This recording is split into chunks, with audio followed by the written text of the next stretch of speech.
Harry, as you know, I spent a fair amount of my life teaching, preaching, and that means I listen to sermons. And I hear very few sermons on Hebrews. I think we underestimate its power in the life of congregations in our time. But this is the chapter I hear, that this is the one that people know. This is the one that pastors love to preach on, about what faith is and what we mean by it.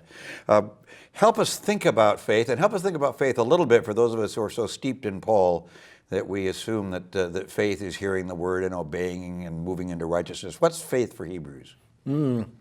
Faith is a complex kind of notion for Hebrews, that's for sure, and it doesn't map simply onto Paul. There's a certain amount of overlap. Yeah. And one interesting point that does map onto what most of us now think of as central to Paul's notion of faith is that it's not simply belief in Christ, it's sharing the faith that Christ exhibited. And Hebrews is very much in that mode of thinking about faith. We saw last time when we were talking about the Yom Kippur analogy and Christ as high priest, that at the end of the day it boiled down to Christ's act of fidelity to God and saying, "Here I am, O Lord, I've come to do your will," quoting the Psalm. Right? So that was Christ exhibiting his faith and acting according to that faith. And Hebrews is eventually going to make this very, very clear when it talks in chapter 12 about Christ as the inaugurator and perfecter of faith, the one who started it in the way that we live it, and the one who lived it to the full in the way that we aspire to. So what chapter 11 is doing is to give us examples of faith, each one of which illuminates a different dimension of what this is all about. Let me just pose two possible examples, and then I'd love to hear any others that you hold up. But we've already talked in this homily about Moses and about Abraham. Moses because he's good like the house, but not as good as the builder of the house. And Abraham because in his loins are the Levitical priests who bow down and give tithes to Melchizedek, and through him to Christ into the new priesthood. Is this more Moses is okay, but how much better is Jesus? And Abraham is okay, but how much better is Melchizedek? You know, here we seem to be in a different mode of using examples from the Old Testament. Earlier on, there was the comparison mode that the author was into, using a device of rhetoric. I'm going to sing the praises of someone, and in order to show how good he is, I'll give you someone who's also good, but our guy is better. So that's the way the author was arguing before. Here he's taking a slightly different tack. And he's taking some hints from biblical sources, from the wisdom of Ben Sira, for instance, and its praise of famous men. Our author will also have women. But in any case, so they're moral examples.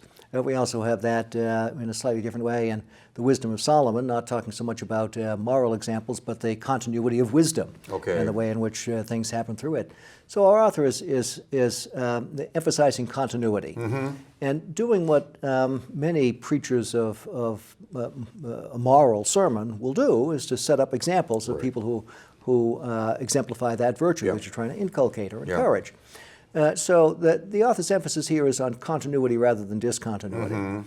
And a lot of the things that we've heard up until now about the new priesthood, the new covenant, the obsolescence of the old, there are some disparaging things said about the Old Testament's sacrificial system and the like. It's just external, just cleanses the flesh, that sort of stuff. There's nothing quite like that here. It's all on the positive side. Which raises another issue, the issue of supersessionism.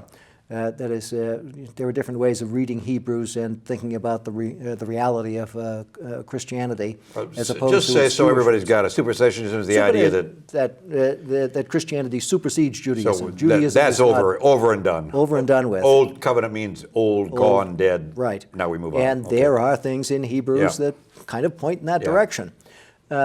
But this chapter it strikes a very different tone. It strikes the tone of continuity. Very much so. And at the very end, it anchors that continuity in a Christian belief. It says, all of these people exemplify what I'm talking about. And they're working toward the same promised hope that we have, but they're not going to get it without what we have, i.e. Christ. Christ is the fulfillment of all of this hope. So it's similar, I suppose, to what you have in Paul in Romans 9 through 11, when he's wrestling with the fact that his people, the people of Israel, aren't buying his gospel message. Right. And he holds out hope that at the end of time everything will work Yeah. out and everybody will be together because it's all part of the same story. Yeah. Yeah. And so I think that's somewhat helpful. where our author is. Yeah. It's all part of the same story. And it begins way back in Genesis with the words of creation. Yeah. Interesting to think, before we get to Abraham and That's Moses, fine, some that's of the fine. other Yeah. examples that he throws on the table. After that stunning definition of faith in chapter 11, verse 1, which the NRSV translates inadequately, I think, as the assurance of things hoped for, the conviction of things unseen. So give us, take a pause and give us a better translation. I think what the author is saying is faith is the reality of things hoped for, and the definite proof of things not seen. Yeah. And that's kind of paradoxical, isn't it? Yeah, but it's much stronger than the RSV. It's much NRSV, stronger, yeah, right. yeah. But it is paradoxical, Yes, it is. and I think that's what the paradox is intentional. Can faith be the reality of what's hoped for? Yeah. Well, it forces you to take a stand that will enable you to grasp that reality, grasp it both conceptually and also in eschatological fulfillment. I think that's what the author is trying to say. And the proof of things unseen, well, it's proven in the action, the action that lives by it. Yeah. So all of the examples that follow exemplify one or another of those dimensions. Faith working itself out in action, or the ability to grasp certain truths. Okay. So there's a conceptual dimension to it, and there's an active dimension to it. Good. And both of those, by the way, are there in Paul. I mean, if you think about the way he defines faith in Romans 10, in terms of a confessional statement. Yeah. There's a conceptual element of faith. You believe, there. you speak. Right. But clearly, when he's talking about faith earlier on, it's the fidelity, the action of Absolutely. the trust, Absolutely. trust in God and action that follows. Absolutely. Yeah. And I think something similar is going on here in Hebrews, but we have a different framework for thinking about it. So the conceptual stuff is highlighted in some of the first examples, where the first example is not about a hero of the Old Testament, but about us grasping the truth of creation. Yeah. So here we're Very nice. Getting to the substance of things in a really interesting way.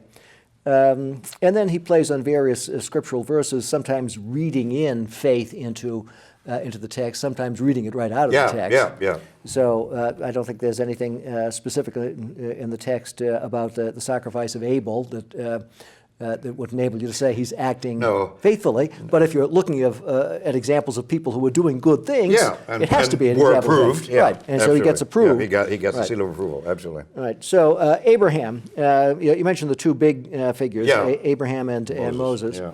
And we made the point that they're not here being used as contrast. Right. But so what are they being used for? Abraham, in verse 8, obeyed when he was called to set out for a place that he was to receive as an inheritance. The inheritance theme comes up again. And the inheritance theme, That's right. in effect, was first sounded way back there with the rest. That's right. That the people of Israel were not going to get because they would sinned not inherit the in the desert generation, but we do, pointing to the same reality. And our author is going to be coming back to that hoped-for future reality in the next chapter. Good. But Abraham is set up as someone going out, called out, not exactly sure of where he's going to wind up. A really interesting image for people who might be in the pews hearing this homily. They might be there too. They're not quite sure where they're going to wind up. Fair enough. But they should be willing to commit, like Abraham was, to hear God's call and go out and to follow. It's interesting that we have Sarah thrown in. I mentioned that in this hymn of famous men, unlike Ben Sira, we have women, and Sarah is very prominent here in verse 11. The way the NRSV translates it, it seems as if Sarah is kind of a parenthetical remark. Actually, I think she's the subject of that sentence. Okay. And it sounds a little bit odd to read it, by faith she received power of procreation. That sounds like it should be referring to a gentleman. But it's actually, the Greek word is for the sowing of seed. And this maps perfectly onto gynecological theory in the first century. Women had seed that they would sow. and not far from the biological facts. So Sarah is held up as a model of faith, just as Abraham Yeah, was. very interesting. Okay. Okay, so you have men and women being included in this series of virtuous folk. Moses, here we get the hint of resistance to political power. We've mentioned this as a possibility Yeah. a time or two. Yeah. And if there's any way in which you could read the Moses story, it's certainly that. Yeah, absolutely. Someone who Yeah, is absolutely. not afraid of well, maybe he was afraid of Pharaoh, but our homilist has him not being afraid, not afraid to follow God's law, even if it runs afoul of political authority. Yeah. Here again, I think he has the audience in mind. Almost all of the examples that he expands on here are pointers to what I think might be the issues that he sees in his congregation. And one of the issues that we have here is a fear of persecution from political authority. Yeah, fair enough. Getting back to Abraham for a minute, thinking about, again, what's mapping onto the congregation, the Isaac story is told, the Akedah, the binding of Isaac. Right. Very profound and problematic story about God commanding Abraham to sacrifice his son. What our author does is to read that story as Abraham making a conceptual move. I know that resurrection is a reality, and therefore I will obey God's command. Yeah, that's very interesting. Because God will give him back to me. Yeah, very interesting. A curious way of reading the story. Curious, but it exemplifies a belief, a conviction in resurrection as part of the future hope, which grounds the fidelity that is being called for. Very nice. So Moses, resisting Pharaoh, not being afraid, keeping the Passover by sprinkling the blood, etc. Another sacrifice being brought in, the Passover sacrifice, somehow tied into the whole sacrificial notion that's somehow wrapped up in Hebrews, but not explicitly so, just by means of a gesture. Right. Yeah. In any case, Moses, I think, is the one who chooses to share the ill treatment with the people of God rather than enjoy the fleeting pleasures of sin. Yeah. That's the basic thrust there.